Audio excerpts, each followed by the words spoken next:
ugly. Here we are, back at it again with our little purple baby boy, Spyro the Dragon. Back at it again. Spyro. If you need an introduction to this little man and his first game, I did a video on that, so you can check that out. Link in the description, baby. Spyro 2 Ripto's Rage came out in 1999, only a little more than a year after the first one. Damn, gang, y'all work fast.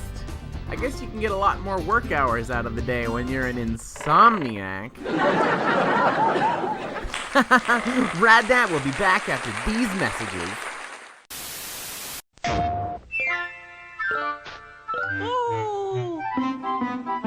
Don't do that, Mikey. That's not a good idea, Mikey. Oh. Uh-oh. Spyro's back. Mess with this dragon, and you'll get burned. Now that's my idea of fun. Here's your super fun cool fact. The name Ripto comes from the fact that the Japanese box art of the original game looks a lot like it spells Ripto in English. The devs saw this and thought it was really cool, so they decided to name the villain of their sequel after it. So anyways, our sequel begins with a much less silly cutscene than the first game. What about this Ganasty Gnort character? With Spyro and Spark skipping through a rainy field, chasing around some sheep. Is this rain ever gonna stop? I've forgotten what the sun looks like. We should go on vacation. Somewhere warm, somewhere sunny. Here, we find out that Spyro, along with like a few hundred other characters in this game, is voiced by Tom Kenny. He's known best for roles like SpongeBob and the Ice King, but he's basically in everything ever. Spyro and Sparks hop through a portal looking for a fun beach vacation, but unbeknownst to our purple dude, this anime beach episode is cancelled when a crazy professor, a giant cheetah, and a goat girl, I'm a fawn, you dork. sorry, Oh, sorry. and a fawn have summoned him to try and save their world from an otherworldly despot named Ripto. Maybe this isn't such a good idea. Bringing a dragon here could just make Ripto angrier. Calm down, Hunter, and stop fidgeting. But you saw the professor's book. They have claws like this, teeth like this, and they spit fire like this. Puh, puh. They sound much more dangerous than Ripto. Who came through a portal and is trying to take over the world. Well, not our world, the magical world of Avalar. Also, Ripto is jacked. Imbecile, you ate my scepter! Annoying brat. You're a dragon? You got a problem with that, pussycat? This bit actually shows us one of my favorite additions to this sequel. More, better cutscenes, more characters, and a much more fleshed out universe. Though I love the cutscenes, what the heck is up with this blink animation?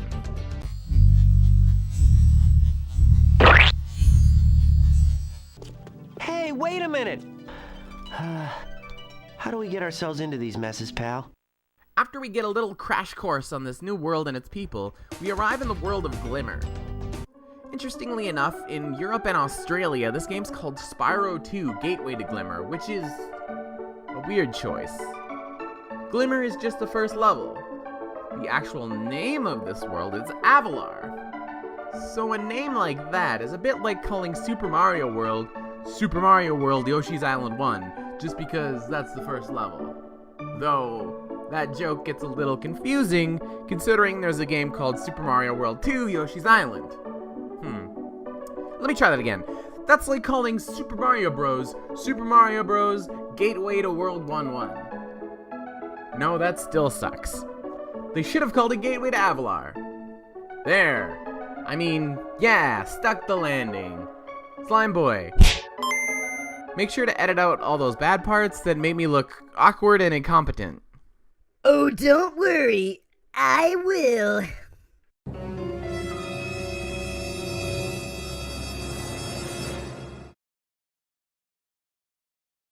Where was I? Oh yeah, so Spyro 2 begins proper in the nice little level of Glimmer. As soon as we get control of Spyro, we learn a few things have changed since the first entry.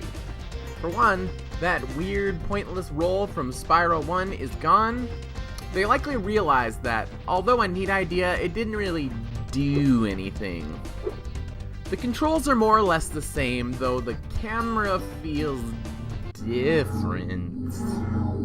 I'm not sure if I would call it worse, but it kind of feels like it's fighting with you sometimes, and it gets snagged on things really easily, which is always annoying when it happens in any game. There are two camera modes, passive and active. Passive is 100% manual. You control it entirely. Active will try and stick behind Spyro as best it can, though it can be a little slow. So I honestly ended up switching back to passive and sticking with that because at least then any goof-ups were my fault and not the game making a mistake. I don't know, maybe I'm just doing something wrong or something, but the camera doesn't feel great. It's not game ruining or anything, and it's not always bad. It's just a little annoying at times, but I can live with that. Another little addition to the controls that's actually very big is this little flutter move. At the end of a glide, you can hit triangle, and Spyro will do this little maneuver that gains you some extra height and distance. Not only does this make gliding a little more forgiving, allowing you to correct your mistakes if you're just a little bit short, but also allows for even longer glides, so there's some extra skill testing ones that really require you to use all the tools you have as best as possible. There are a few other additions as far as controls and basic gameplay goes, but we'll burn that bridge when we get to it. Heading back to Glimmer, we walk forward and... Hi, Spyro! Welcome to Glimmer! What's this? Dialogue? With text boxes? Unfortunately for us, a mob of lizards just showed up and started stealing all of our gems. Can you stop them? Okay, I guess that really doesn't warrant a gasp, but it actually adds a lot to the game.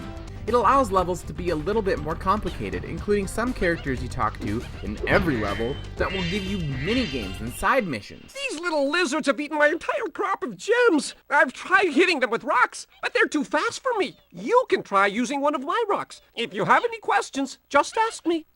These side missions will earn you orbs, which you need to unlock certain things, and of course, for that sweet 100% completion.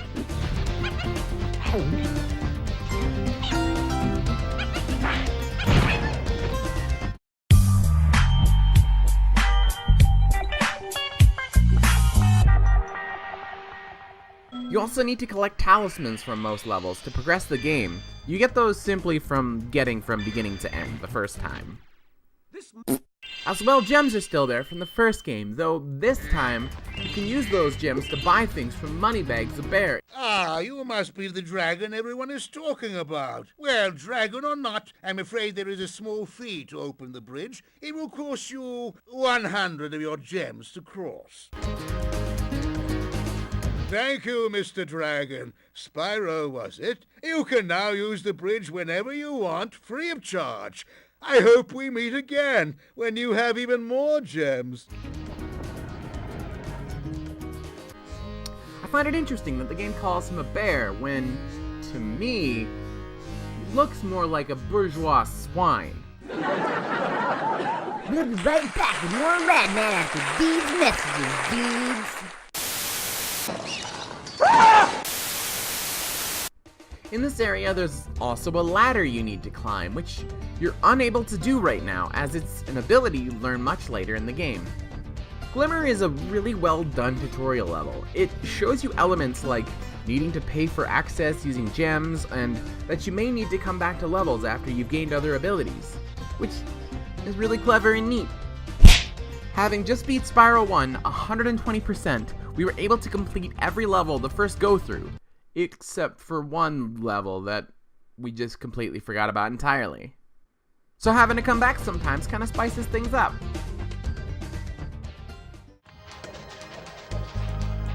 After saving the people of Glimmer from those dang lizards, he learns a bit more about his captors. Wait. New friends? He's taking this force to fight a dictator in a strange world pretty well. We didn't get a chance to introduce ourselves before. My name is Alora. Hi, I'm Spyro. What are you, some kind of goat? I'm a fawn, you dork. Oh, sorry. There are 14 talismans in Avalar, and they are all magical. If you can collect enough of them, they can be used to defeat Ripto. Hunter, where have you been? I got a little lost. Spyro's going to help us collect the talismans. I am? Yes. Hey, I could do that. Why doesn't the dragon just torch Ripto? Hunter, you can't even keep track of your running shoes. How can we trust you with 14 talisman? After this, we get a chance to roam around freely in our first homeworld, Summer Forest. These homeworlds are your main hubs where all the other levels are located. I really love the homeworlds in Spyro 2. They're peaceful and pretty, and there's no enemies, so you can just have a relaxing romp through a field, collecting gems and harassing animals. The homeworlds are also where you learn your new abilities. Pay moneybags a few gems in Summer Forest, and you'll learn how to dive and swim underwater. This allows Spyro to splash around and breach like Echo the Dolphin.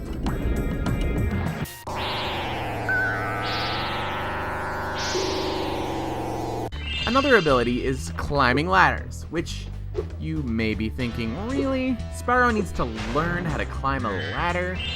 To which I say, he's a quadruped. He's got 4 legs. And I'm pretty sure he doesn't have thumbs. Learning how to climb a ladder like this at all is a pretty impressive feat. One thing that I really love about this game is that every level is sandwiched between 2 little cutscenes showing you the world. It usually begins with the people of the world dealing with a sudden onslaught of enemies or whatever problem has inflicted them.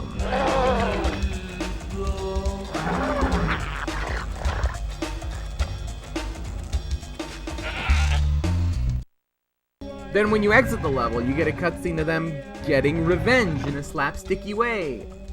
Or something.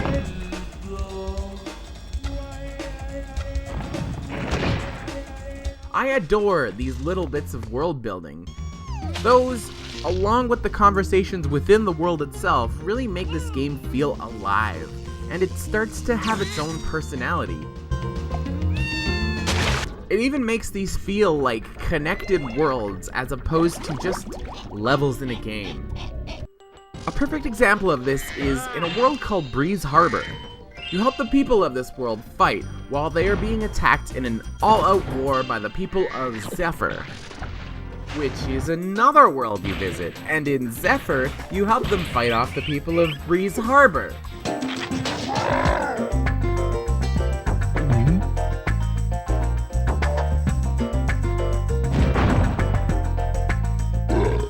Spyro's playing both sides against the middle here in an actual legitimate war to get what he wants. What the heck, Spyro? That's pretty evil.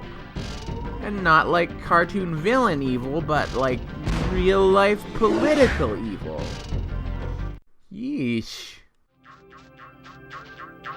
So now feels like as good a time as any for my little rant. My spicy take. Spyro 2 has a ton of cheats. There are of course your standard invincibility and power-up cheats, but that's not what I'm here to talk about.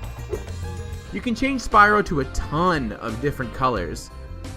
You can have a flat Parappa Spyro, a Shadow Spyro, and of course, Big Head Mode. Why don't games have these anymore? I mean, some of the Uncharted games have something like this with Donut Drake and stuff, but gosh, is it too much to ask for some fun, silly secret button combinations? I mean, come on. Honestly, I really hope these cheats are still in the Reignited trilogy, and that using the fun, silly ones doesn't stop you from getting trophies. Anyways, once again, the music is composed by Officer Stuart Copeland. I think I'm gonna do a bit of backpedaling on what I said in the last Spyro review. I said I didn't love or hate the music in Spyro, and despite its massive praise, just thought it was okay. But honestly, while editing and hearing them more and more, my mind started to change. Some of these songs, as well as ones from Spyro 2, have really grown on me, and I even found myself humming the main melody from Spyro 1 from time to time. The songs are some cartoony fun for a cartoony world and really add atmosphere, and some of these songs are just plain good.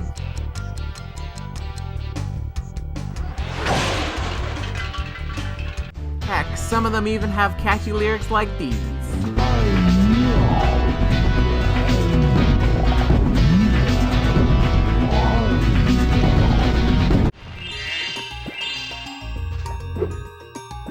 Honestly, I cannot give this game enough praise. Spyro 1 was a very well-made platformer, a classic game, and Spyro 2 just sprinkled on some more goodness on top of that by adding world and characters. It's everything a sequel should be. It took what was good about the original and added more good stuff. With all the levels and wide variety of minigames, there's just so much to do. We have found that hockey is a peaceful and calming sport. This is another one I look forward to playing in the Reignited collection, which is sounding better and better with every bit of news I hear. The only thing I'm looking forward to more is...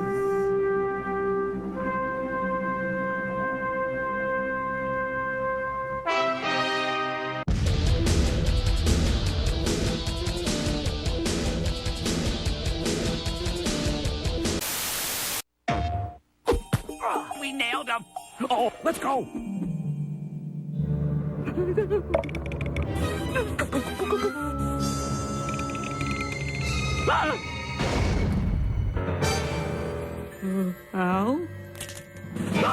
Happy holidays, fat boy.